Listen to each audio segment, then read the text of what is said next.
बंदों गुरुपद कंज कृपा सिंधु नर रूप हरि महामोहतम कुंज व्यास वचन रवि करने कर। धर्म अनुरागियों तथा देशवासियों को मेरा हार्दिक अभिनंदन। संत वाणी में एक शब्द आया है कि मोह नशा सब शोभन हारा, देखहि स्वप्न अनेक प्रकारा।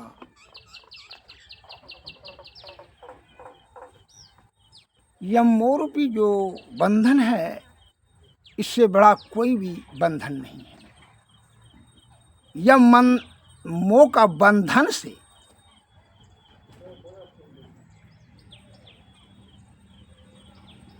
छुटकारा पाना बहुत टेढ़ी खीर है, लोहे के चने चबाने के बराबर। मोह से अनेक प्रकार का विषय का प्रादुर्भाव होता है, अर्थात अनावश्यक आसक्ति। आसक्ति को मनुष्य अभी बड़ी चतुराई से उसको प्रेम का पाजामा पहना रहा है। ये प्रेम है, प्रेम नहीं है। यह आपका आसक्ति है अनावश्यक,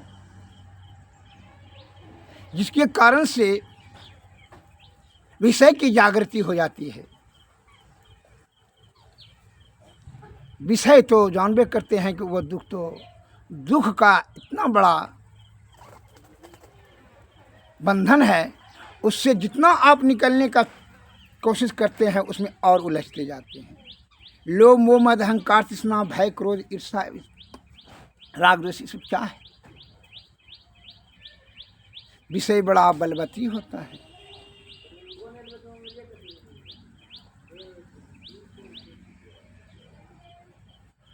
ये हमारे देश के बंधुओं, अनादिकाल से हमारे संत महात्माओं लोगों की कंदराओं में गुफाओं में एकाग्रचित और एकांत में जाकर किस चीज़ की खोज में है? आपने ऐसा कभी विचार किया? इसको समझने का, चिंतन करने का आवश्यकता समझा? क्योंकि उनके आत्मा में जागृति हो गई, अर्थात विवेकशील हो गया। उनकी जो है छठी इंद्रियां जाग गया। उनको इस बात का ज्ञात हो गया ये जितनी भी सारी विषया आसक्त आनंद है, यह बड़ा दुखदायी, अंत में यह बड़ा दुखदायी होता है। और साधारण जन के मस्तिष्क में यह बात नहीं आ पाता है। वह क्षणभंगुर आनंद प्राप्ति करने के लिए नाना प्रकार का कर्म कुकर्म, छल कपट परपंच,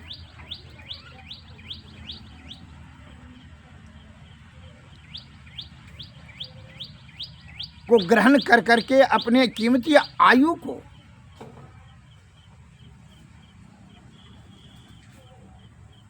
स्वास्थ्य को और समय को नष्ट कर देता है। इससे बड़ा घोर आश्चर्य क्या? हमारे संत महात्माओं उन्हें हम साधारण मानव को यह संदेश दिया, हे मनुष्यों मन जोड़ आयुष, अर्थात आपका मन जो है बड़ा प्रबल है।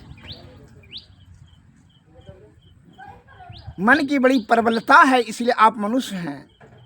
मन आपके अधीन में नहीं है, आप मन के अधीन में हैं। और जिस दिन आप मन को अपने अधीन में कर लेंगे तो मनुष्य हो जाएंगे, और जब मनुष्य हो जाएंगे तो फिर ईश्वर तक पहुंचने के लिए कोई बाधा उत्पन्न नहीं रहेगा।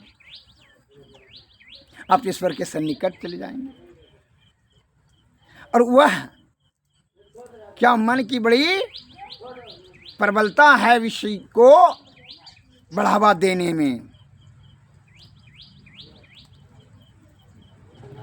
और आसक्ति में आकर के मोहग्रस्त होकर करके हम लोग यह समझ बैठते हैं इससे सुख मिलेगा, आनंद मिलेगा। अरे आनंद का अंत तो दुख का कारण है।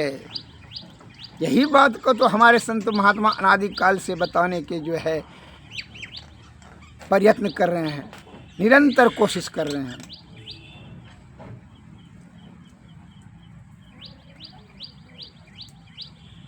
यह जीव आत्मा जो है परमात्मा का अंश है, इसमें दो मत नहीं है। लेकिन जो है यह 84 लाख योनि में विषया आसक्त होकर के उलझन में पड़ गया। अब इससे निवृत्ति अर्थात छुटकारा पाने के लिए क्या करते हैं, जो कोशिश करते हैं और विषय से यह उलझते जाते हैं।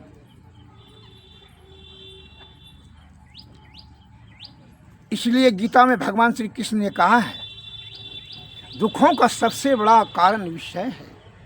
जो इंद्रियां दिया है प्रकृति ने, इंद्रियां में जो है विषय की उत्पत्ति जो बन जाता है, यह मन ने है विषय की तरफ धकेल देता है।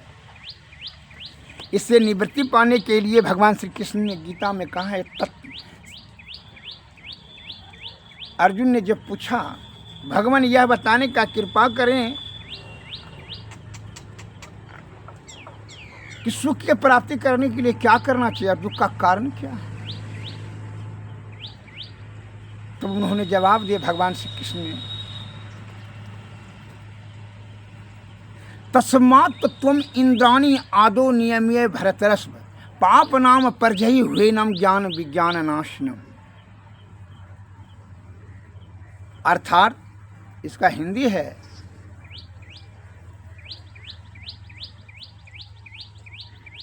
भगवान श्री कृष्ण ने अपने मुखारबिंद से अर्जुन को बता रहे हैं, हे अर्जुन, भरतरस्व में हे भरतरस्व अर्थात अर्जुन, सबसे पहले तुम अपने इंद्रियों के विषयों को अपने नियंत्रण में करो।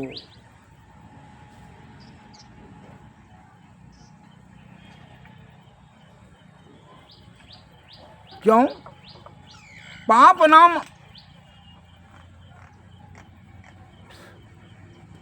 नाम माने जो ये है परजयी हुए न ज्ञान विज्ञान नाशनम, अपने विषयों को नियंत्रण में करके यह महापापी जो है अनम्य कामना, अनम्य कामना, यह जो महापापी कामना है, परजही मन, यही मन होता है पकड़ कर के मारना, अब परजही मन होता है बलपूर्वक करके परजही कामना रूपी पापी को मार ही डालो पकड़ करके बलपूर्वक।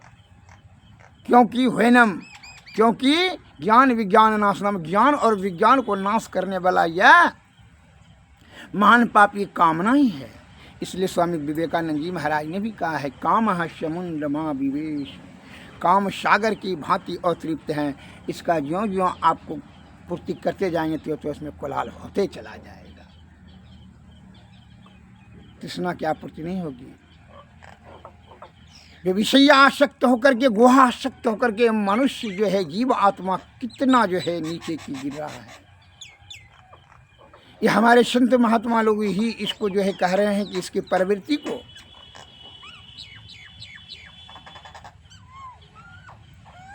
रोको। निवृत्ति पाने के लिए,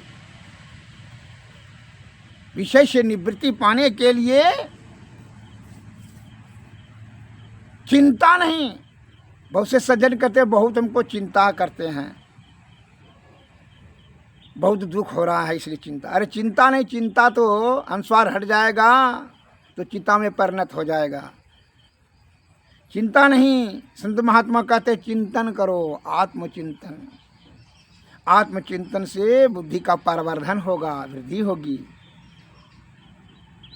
तब आप विषय पर विजय प्राप्त करने में, सामर्थ्य प्राप्त करने में सक्षम होंगे। तभी यह आनंद, जो ये सदन आनंद का जो खोज आप निरंतर जारी रखें खोज करने के लिए प्रयत्न कर रहे हैं,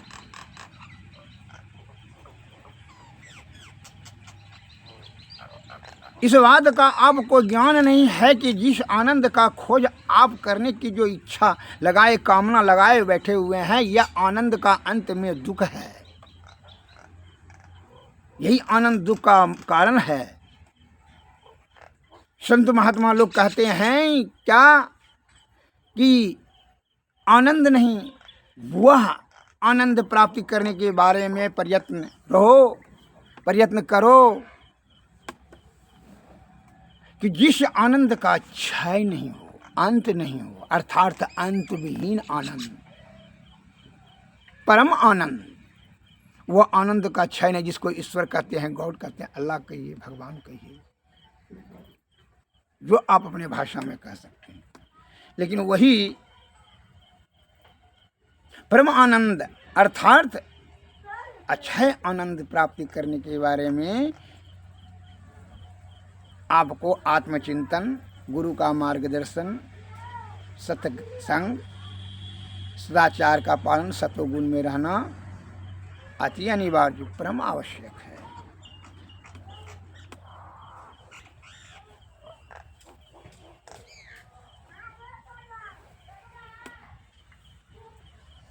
मैं एक लघु कथा के माध्यम से मैं श्रीमान को कुछ प्रेरणा देना चाहता हूँ। जैसा संत वाणी में आया है, एक सेठ जी ने बड़ी परिवार से बड़ी मोह था, अपने पूरे आयु कमाते कमाते बहुत धन जमा कर दिए, बेटा पोता पोती सभी हो गया, स्त्री सभी। वह कभी कभी सत्संग सुनने के लिए जाया करते थे वृद्धावस्था में। एक बार ऐसा हुआ कि 1-2 महीना के बाद सत्संग में पहुँचे तो महात्मा जी ने उनको कहा कि अब की बार सेठ जी बहुत लेट से आए हैं, 1 महीना 2 महीना गायब हो गए थे, कहाँ? लेकिन उन्होंने कहा, सेठ जी ने कहा, महात्मन प्रभु सत्संग करने का तो बहुत प्रबल इच्छा होता है, लेकिन हमको घर का सदस्य ने इतना प्यार करता है, अब मैं भी उसको बहुत चाहता हूँ, बड़ी हृदय से प्यार करता है और मैं भी हृदय से चाहता हूँ, बड़ी लगाव हो गया है हमरे प्रति, इसलिए अनेक प्रकार के उनका जो है ना सेवा में उलझन में फंस जाते हैं, समय नहीं निकाल पाए। तो बहुत आपको हृदय से प्यार करता है ना। क्योंकि जी का ठीक है, तो इसका परीक्षा किया जाए। जब तुम ये बात कहते हो, चलो हम परीक्षा करते हैं, तुमको बताते हैं विधि। आओ इधर आए, उनको प्राणायाम कर करके श्वास को, गति को रोकने का विधि बताए। बोला कि जाओ, तुमको परीक्षा करना है कि तुमको कितना परिवार हृदय से प्यार करता है, असीम श्रद्धा करता है, आपके प्रति कितना प्रेम का भाव है, यह तुमको ये बात का ज्ञात हो जाएगा। केवल ये प्राणायाम के माध्यम से ये श्वास के गति को रोक कर करके सो जाना।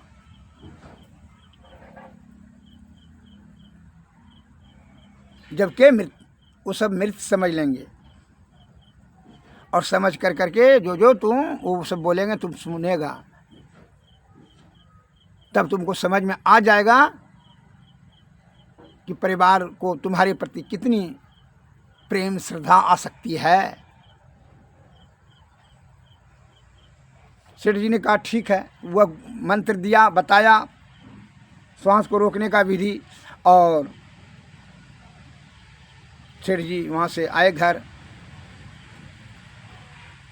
वो स्नान ध्यान करने के लिए बैठा तो वही जो है सेठ जी ने अपने ऊर्ध्वगति से प्राणायाम से श्वास को जो है प्राणवायु को रोक दिया, मृतावस्था में चला गया। परिवार ने उसको देखा तो उनकी पत्नी ने देखी, कहा कि भाई सेठ जी तो अब खत्म हो गया। तो वो आके देखी कि नहीं भाई सेठ जी तो खत्म हो गया, ससुर जी तो खत्म हो गया, बड़ा मुश्किल है। और उधर जो है 56 प्रकार का भोजन बना हुआ था, मांस, खीर और स्वादिष्ट भोजन बना था। या अब यहाँ सास बहू ये विचार करती है अगर यदि रोना धोना अभी शुरू करेंगे तो भोजन तो फेंकना हो जाएगा, एक काम करो पहले खा लो। दोनों सास बहू जो है खा लिया और तब जो है रोना शुरू कर दिया। रोना धोना जब शुरू किया तो बेटा पोता सब आ गया, ग्रामीण सब भी आ गए। देखा कि भाई जो है सेठ जी तो अब मर गए। गांव में जो है हल्ला हो गया कि सेठ जी मर गए। अब सेठ जी ने क्या किया, पाया में जो है दुजोड़वा पाया जो रहता है पिलर, उसमें टेंगरी को घुसा करके जो है अपना एक ठो पैर को घुसा करके प्राण को वायु को रोका हुआ था। अब तो आगे देखिए ध्यान करते करते सेठ जी जो है इसी जगह पिलर में ही पैर इनका घुस गया। ग्रामीण लोग कहता ठीक है कि पिलर को तोड़ दिया जाए। इसी पर विचार विमर्श कर रहे थे तब पर भी जो है उधर से महात्मा जी आ गए।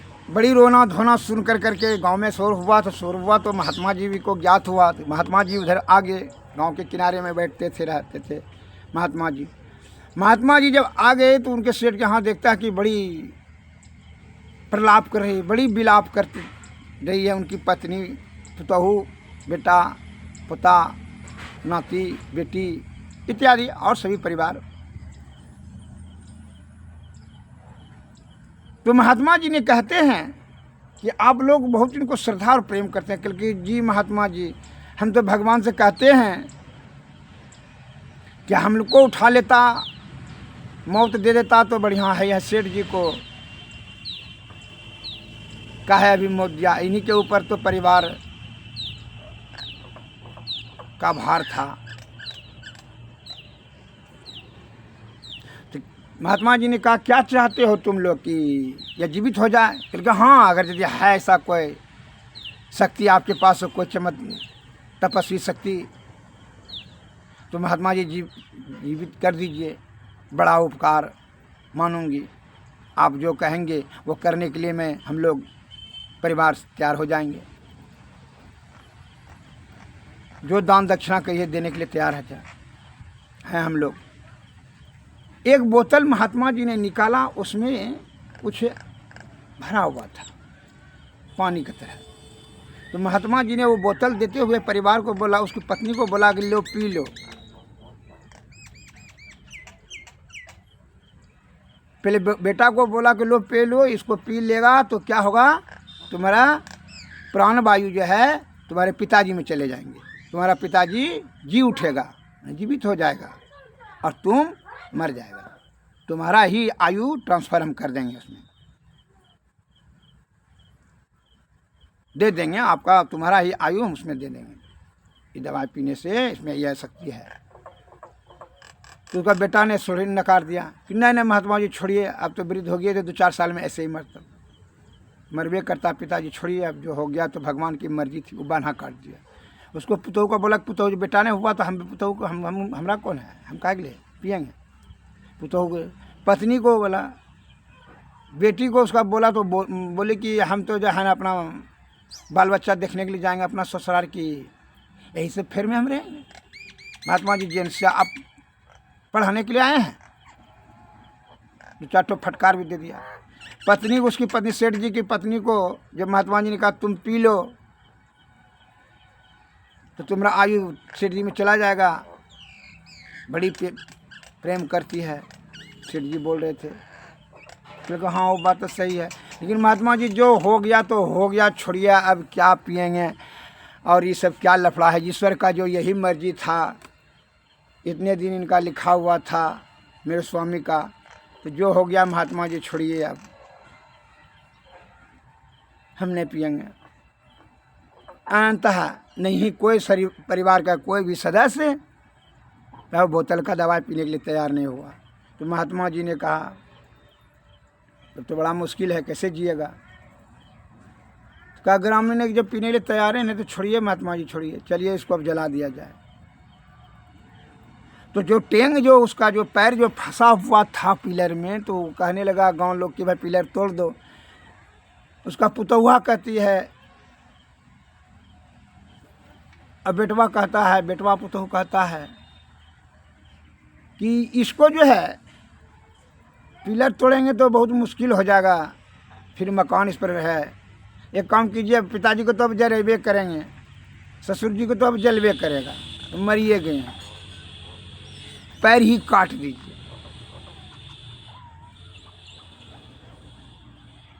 अब तो ये जलबे करेगा, पिलर तोड़ने की क्या जरूरत है।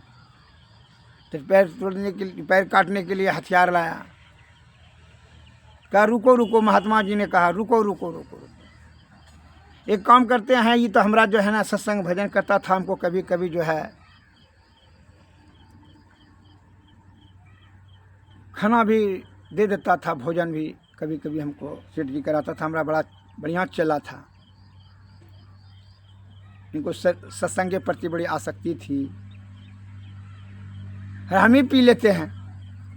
तो बोतल कलवा लिया, पी लिया। सेठ जी को कहा उठो, उठ जाओ। सेठ जी को पीठ ठोका, कहा उठ जाओ, उठ गया। कहा देख लिया, समझ में आ गया कितनी आसक्ति है, परिवार को तुमको कितना प्रेम है, देख लिया ना, तुम्हारा पैर ये पिलर से भी कम, मैंने ये पत्थर से भी जो तुमने पिलर बनाया इससे भी कम प्यार, तुम्हारा टेंगरी काटने के तैयार हो गया। जान देना तो ये तो बोलने का बात है। इसीलिए संत महात्मा लोग कहते हैं, क्या सोबत गफलत के मारी। हमारे गुरु के वाणी में आया है शब्द, हमारे गुरु महाराज ने उल्लेख किए हैं, जो वही शब्द मैं महर्षि मही पदावली में वही शब्द मैं श्रीमान के समक्ष रख रहा हूँ। इसको ध्यान से श्रवण करें। क्या सोबत गफलत के मारे, जाग जाग मन जाग रे, अंत काल संगी न होगा, संग न चल कऊ तेरे रे। यह धन धाम कुटुम कबीला, सब स्वार्थ के चेरे रे, अपने अपने सुख के खातिर, हेरे न कोई दुख तेरे रे। क्या सोबत गफलत के मारे, जाग जाग मन मोरे रे, तन मन सुख है ना सुख तेरो। संत बतला रहे हैं आपको, इस तन मन सुख है ना सुख तेरो, भयो काल के चेरे रे। तन मन सुख है ना सुख तेरो, आत्म सुख निज तेरे रे। तू तन मन सुख निज के जान्यो, भयो काल के चेरे रे। क्या सोबत गफलत के मारे, जाग जाग मन मोरे रे, अंत काल संगी न होगा, संग न चल कऊ तेरे रे। दिल प्रतीत प्रीत करी गुरु से, दिल प्रतीत प्रीत करी गुरु से, कर सत्संग सवेरे रे। या विधि भव फंधाव कटि जई हैं, कहीं कहत नहीं कहत हित तेरे रे।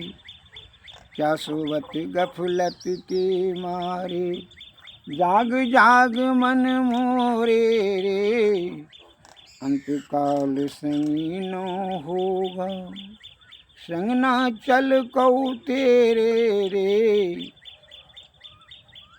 हमारे गुरु महाराज ने बताना चाहते हैं इस दुआ के माध्यम से आप मानव को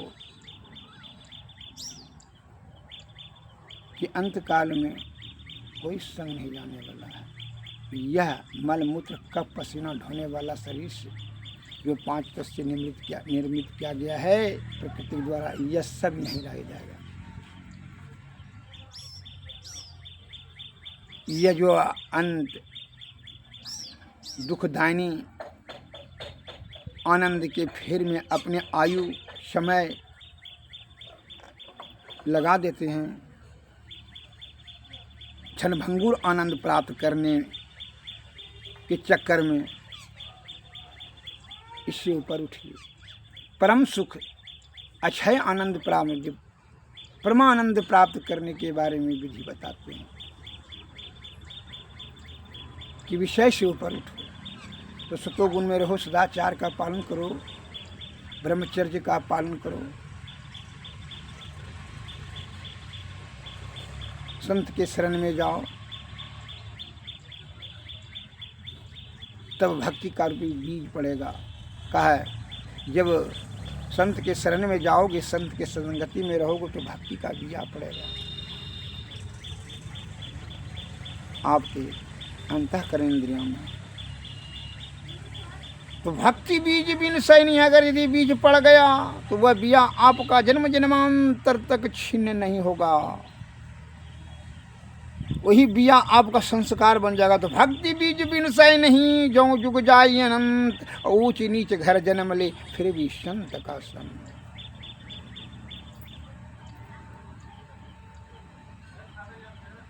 इसलिए हमारे देश के प्रेमियों, धर्म अनुरागियों, श्रद्धालुओं, ईश्वर के प्रति श्रद्धा युक्त होकर के विषय से बचते हुए ईश्वर की तरफ उन्मुख हों। इसके लिए सदगुरु के शरण में, इसलिए गुरु की प्रशंसा करते हुए बता रहे हैं, बिनु गुरु नर भव तरई न कोई, जो हरि बिरंचि शंकर सम होई। श्री गुरु पद नख मणि गण ज्योति, सुमरत दिव्य दृष्टि ही होती।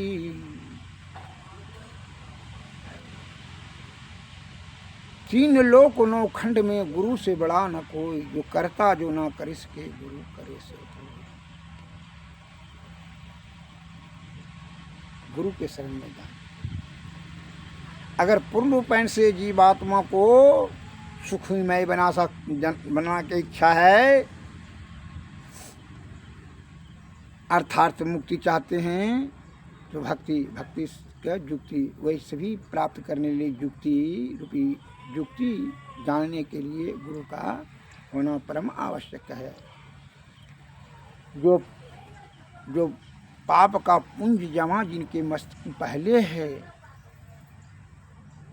विषय आसक्त होकर के जो पाप रूपी जो पोटली जो जमा कर लिया है, उनके मस्तिष्क में अध्यात्म का शब्द नहीं आएगा।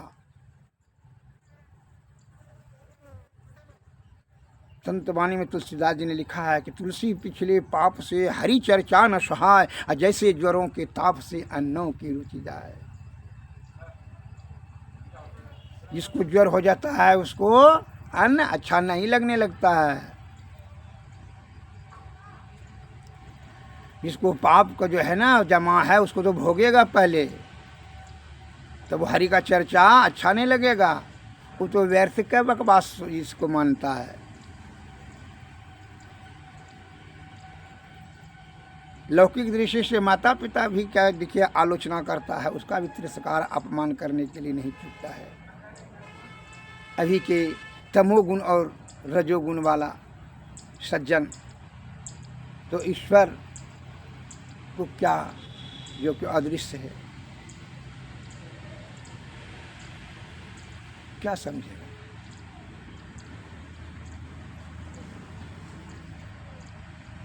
वचन चार प्रकार के अध्यात्म में वर्णन किया है। एक वचन हुआ चालू भाषा में कहते हैं वचन, यह ला हुआ, ला ऐसे करो, ऐसे करो, आराम करो, खाओ पियो, कमाओ, ये सब वचन हुआ। चार प्रकार के में विभाजित किया गया है। एक होता है कुवचन, अभद्र शब्द किसी को कहना दिल को दुखा, यह कुवचन है, जिससे कि आप को अनावश्यक तकलीफ देना जीवों को। वचन के माने वचन कठोर वचन बोल करके। एक कुवचन हुआ। एक होता है सुवचन, मन अच्छा वचन से जो है आपके हृदय को शीतलता प्रदान करेगा, मीठा मीठा बोलो, जिससे कि आपका हृदय क्या होगा, शीतल होगा, अच्छा लगेगा सुनने। मधुर वाणी, बहुत मीठा बोलता है, जो कि आप प्रशंसा का पात्र बने, आपका भी हृदय ठंडा होगा कि हम उनको मीठा वचन बोलें। एक होता है परवचन, जैसे मैंने संत का कुछ प्रवचन रखा तो बहुत नहीं, परवचन से क्या लाभ है, यही बोल देगा। किस प्रवचन? पर उपसर्ग है, परमता श्रेष्ठ वचन। इस परवचन से क्या होता है, अक्षय आनंद की प्राप्ति, अध्यात्म का ज्ञान, विषय से निवृत्ति पाने का, विषय पर विजय प्राप्त करने की जो है, इसमें ज्ञान का उल्लेख किया जाता है, जो कि यह जीवात्मा का क्या अभी स्थिति है, गति है, यश की जानकारी, उसको कहाँ से आया, कहाँ जाएगा और क्या कर रहा है, किससे, इस सभी की जानकारी आपको अध्यात्म ज्ञान में होता है। प्रवचन से ही आपको ज्ञान प्राप्त होता है। इससे लौकिक और परलौकिक दोनों में सुधार होगा। इसलिए प्रवचन श्रेष्ठ वचन की गिनती में आता है, ये सर्वश्रेष्ठ है।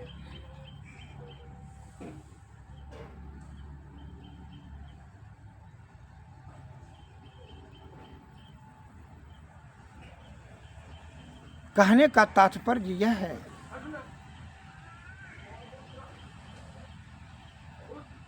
विषय से जब तक जो मुक्त नहीं हो जाता,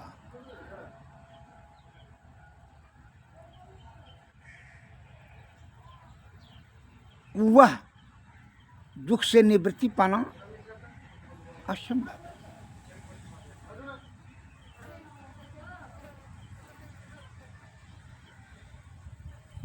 क्यों? विषय बड़ा बलवती होता है।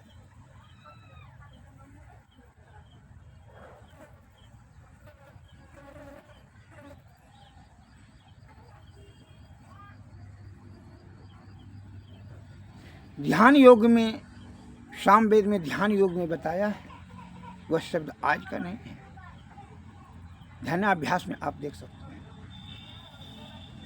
ध्यान योग में सामवेद, बीजा अक्षरम परम बिंदु नादम तस्यो उपरि अस्तितम, बीजा अक्षरम परम बिंदु नादम तस्योपरि स्थितम, अनहद नाद इसको कहते हैं। सशब्दे चाक्षरे छिने निशब्दम परम पदम, अर्थात बीजा अक्षर ही परम बिंदु है। बिंदु मन सूक्ष्म कांड,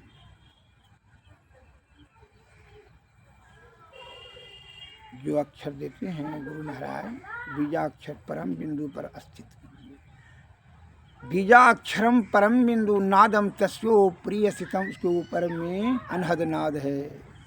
यह जो अक्षर है अनहद नाद में लय हो जाएगा, वहाँ स्वयं शब्द उत्पन्न होगा।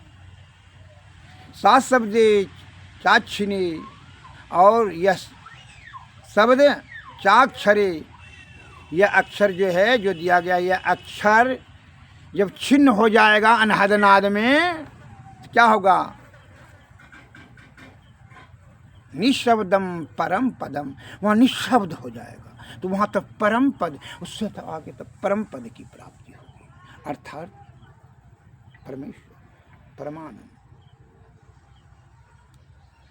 जब तक विषय शब्द के या अंतर्गत में रहेंगे, तब तो आपको नाना प्रकार का जो है विषय में आसक्ति होते रहेगा, मोह होते रहेगा, वो तो घेरते रहेगा। शब्द ही ब्रह्म है, शब्द ही ईश्वर है, शब्द ही संसार है, शब्द ही लोकाचार है। यह शब्द को निशब्द में पहुंचाने के लिए गुरु महाराज ने जो है बताए हैं मानस जप मानस ध्यान दृष्टि साधन सूरत शब्द योग। सूरत शब्द में योग में ये शब्द आप जो है आपका वहाँ अनहदनाद में ले जाए। अनहदनाद बहुत का अर्थ बहुत नहीं हम नहीं समझ सकते। हमारे महान संत कबीरदास जी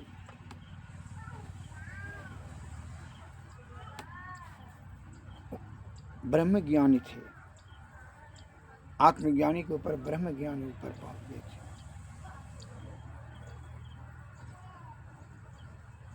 एक बार की लघु कथा है कि विश्वकर्मा महापंडित पढ़ करके अपनी माँ से बड़ी प्रशंसा कर रहे थे कि हम माँ आप सभी क्लास में पास कर गए, सभी विद्या पढ़ ली। उनकी माँ ने कहा जाओ तू जो है कबीरदास जी को जीत करके आओ, क्योंकि अब हमसे विद्या में कोई जो है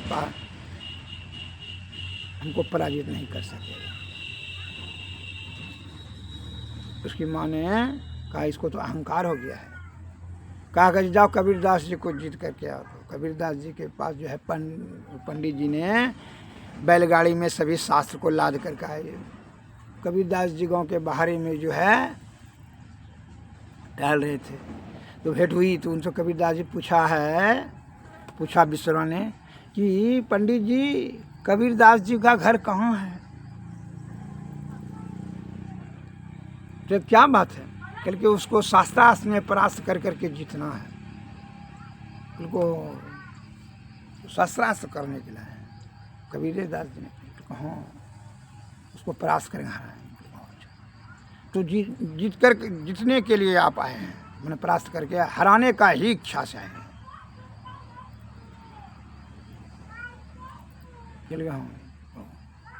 तो कबीरदास जी ने कहा, कबीर की वाणी में सुने जो हमारे पहुंचे हुए संत थे ब्रह्म पर। कबीरा के घर शिखर पर जहाँ की अनहद गैल, अब पाँव ठरे पिपीर का पंडित लाधे बैल। का कबीर दास जी हम समझ नहीं पाए क्या बोले।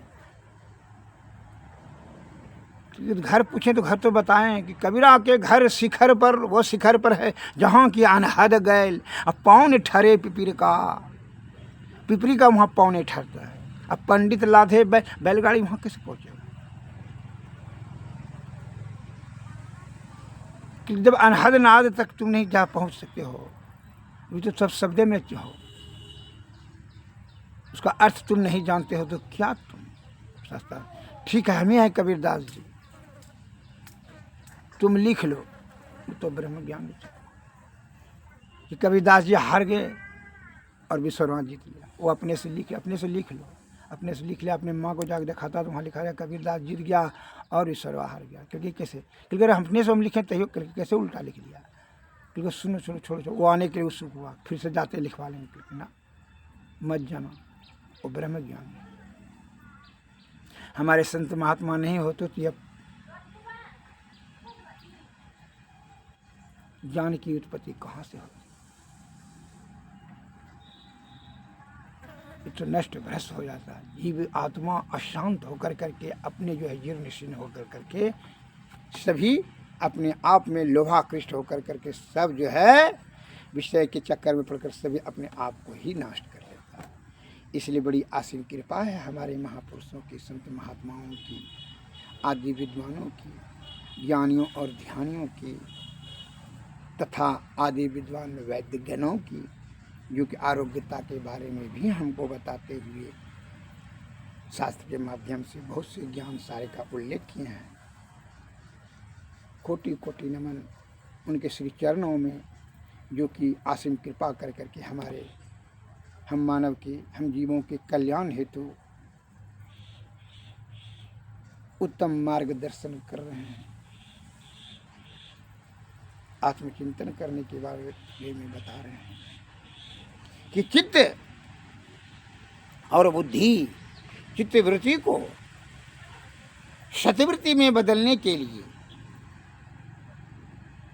दुष्प्रवृत्ति कि जो चक्कर में फंस गया है विषया आसक्त होकर के, उससे निवृत्ति पाने के लिए आत्मचिंतन, गुरु का मार्गदर्शन, प्रगाढ़ अध्ययन परम आवश्यक है। इसलिए संत वाणी में आया है कि बिनु सत्संग विवेक न होई, राम कृपा विनु सुलभ न सोई।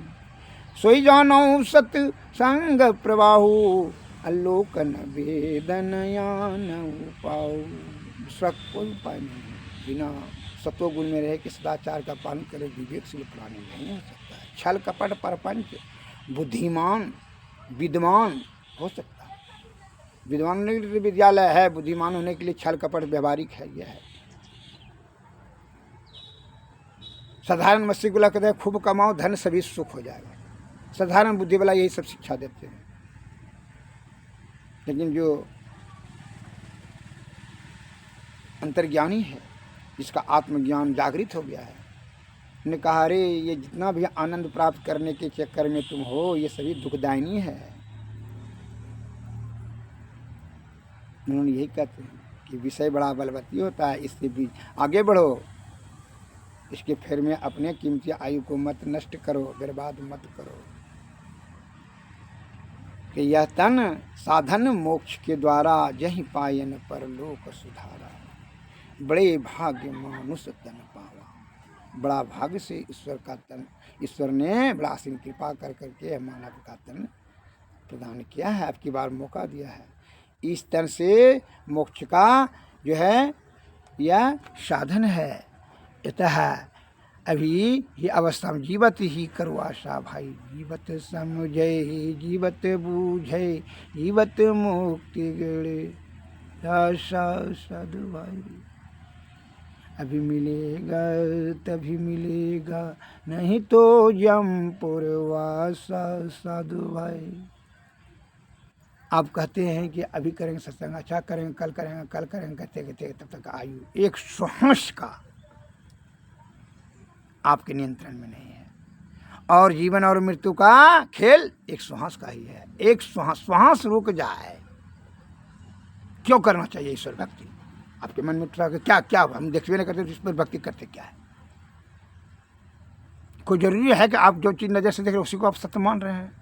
हवा को आप देख रहे हैं, दर्द को देख रहे हैं, स्वाद को देख रहे हैं, या आपके दिमाग में कैसे बैठा कि जो चीज़ देखेंगे तो उसी को जो है हम सत्य माने? गौ गोचर रामायण तुलसी दास ने गौ गोचर जहाँ लग जाए सब माया जानो भाई। इसलिए इस दृष्टि नाशवर शरीर से या नाशवान आँख से जो चीज़ देखेगा तो नाशवान चीज़ देखेगा, अविनाशी चीज़ थोड़ी दिखाई पड़ेगा। उसके लिए ज्ञान की आवश्यकता है, अर्थात जीवात्मा को परमात्मा की आवश्यकता है।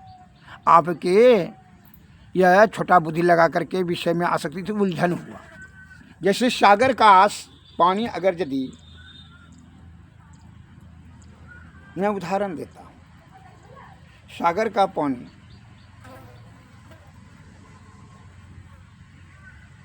जो गंदी नाली में पड़ता है उसको क्या कहते हैं? गंदा नाली में कीड़ा हो जाता है, पानी वह निंदनीय हो जाता है, उपेक्षणीय हो जाता है, एकदम उसका कोई पी लेते हैं तो क्या होता है? मूत्र हो जाता है। आगिन पानी को कितना कष्ट ना है तो आगिन में चढ़ाना पड़ता है, भात बनाइए, दाल बनाइए और सब मांस बनाइए, मछली बनाइए, तो पानी का दुर्दशा। और वही बूंद को पानी को उठा करके समुद्र में दे दिया जाए तो क्या होगा?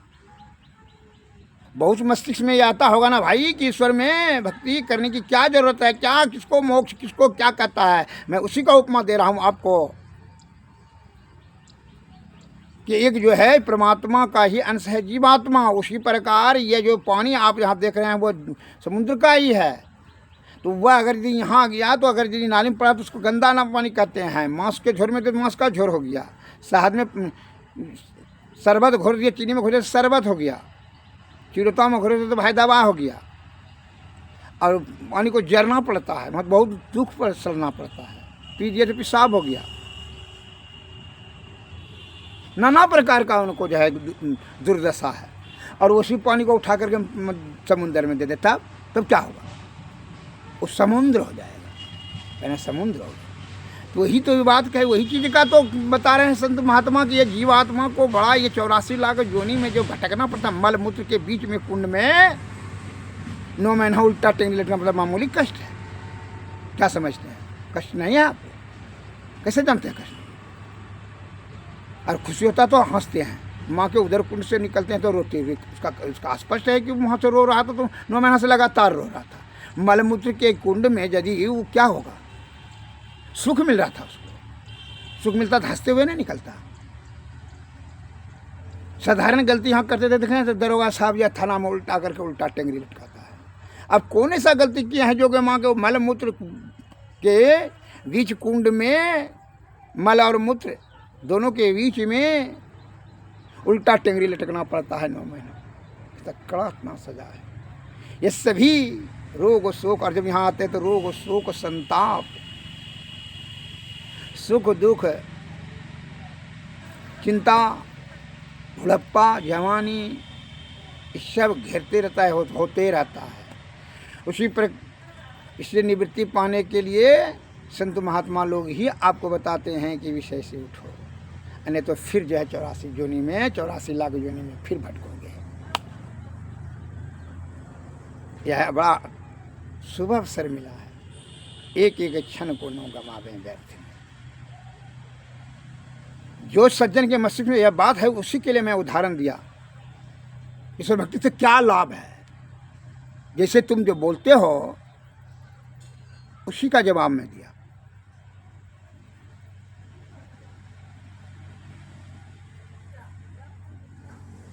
तो जो समुद्र में वो जल चला जाएगा गंदा, तो क्या होगा?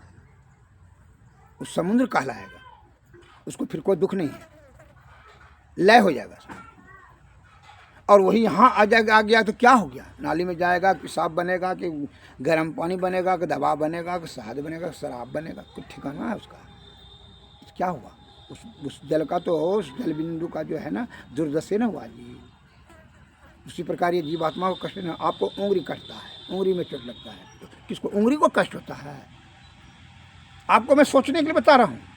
तो आप चिंतन कीजिए, आप जो है अतमोगुण रजोगुण में आकर करके हमारे संत महात्माओं का जो है बड़ी भारी उपेक्षा करते हैं, बड़ी निंदा करते हैं, अपने आप को बड़ा सियाना और चतुर समझते हैं। ये चतुराई आपका कोई काम में नहीं आएगा। जितना विषय का पूंज जमा कर रहे हैं, विषय में परिवर्तन हो रहा है, सब आपकी चतुराई को समझ रहा है कि कामनी और कंचन को संचय करने में ही आप अपने आयु को, समय को लगा दिए, फिर अंतकाल में कुछ नहीं आएगा।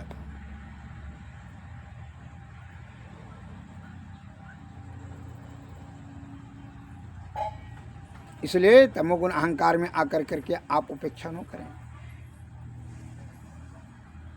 सुसंगति में पहले जाएं। ये भारी दुर्गुण हो गया आपको, विषय आसक्त हो गए, गुहा आसक्त हो गए, काम आसक्त हो गए। इसलिए संत महात्मा लोग कहते हैं दुख का 3 कारण है, आसक्ति, अज्ञानता और अभाव। इसकी निवृत्ति पाने के लिए गुरु के कहा है कि सभी महाकारण कौन है? अज्ञानता। अज्ञानता के कारण से ही ऐसा आप वक्तव्य रखते हैं। आपको मैं छोटा उदाहरण दिया कि साधारण से गलती अपराध करते हैं तो थाना में दरोगा साहब उल्टा टेंग लटका करके मारपीट करता है। आप कौन गलती कर रहे हैं कि 9 महीना माँ के उधर कुंड में उल्टा टेंगरी लटकना पड़ता है। आता है, हे हमारे देश की सज्जनों, सदगुरु के शरण में जाएं, सतोगुण में रहें, सदाचार का पालन करें, ब्रह्मचर्य का पालन करते हुए विशेष से बचने का प्रयत्न करें।